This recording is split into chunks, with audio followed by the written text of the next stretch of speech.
এইভাবে বলেছে আপনার সাথে ঐক্য করেছি এরশাদের বিরোধী আন্দোলনে, এরই মধ্যেই আপনি আরেকবার বেইমানি করেছিলেন, তাই আপনাকেও জনগণ বিশ্বাস করে না।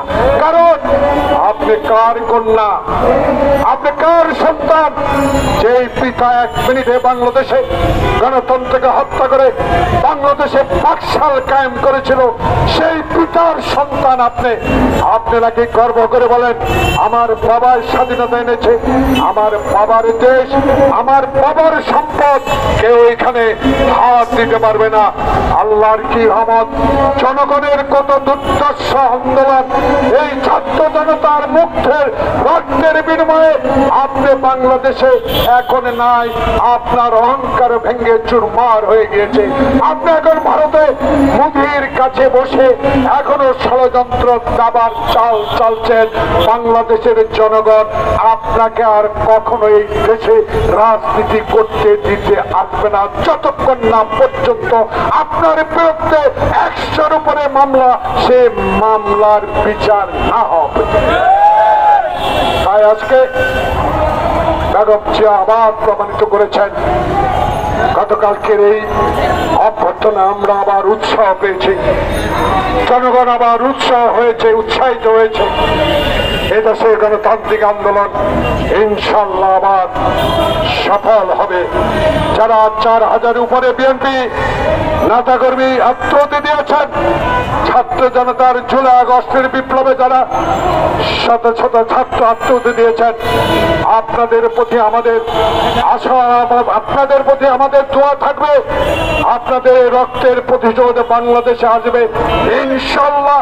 যদি ডক্টর মোহাম্মদ ইউনূস আপনি যদি একটি সুষ্ঠু ভোট, দিনের ভোট দিনে করে দিতে পারেন, বাংলাদেশের পছন্দের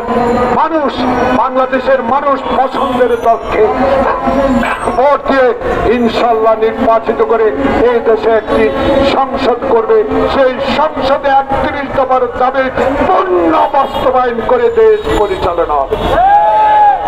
তাই আজকে এই নাগরিক পরিষদ ছোট্ট হতে পারে, কিন্তু আপনারা যারা স্বাধীনভাবে সাংবাদিকতা আজকে করতে পেরেছেন, যেসব সাংবাদিক টিয়ার গ্যাস মুখে দিয়েও সংবাদ প্রকাশ করতে পারেন নাই, আজকে সাহসের সহিত আপনারা সে সংবাদ প্রকাশ করছেন।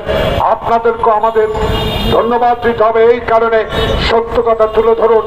বাংলাদেশের 75% মানুষ এখন নির্বাচন চায়, আর নির্বাচন বিলম্বিত নয়, এখনই নির্বাচনের প্রয়োজন।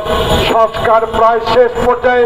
এমন সংস্কারে হাত দেবেন না যে সংস্কার 111-এর মতো বিলম্বিত করে আর একটি ষড়যন্ত্রের মাধ্যমে আইন নির্বাচনকে বিলম্বিত করতে পারে।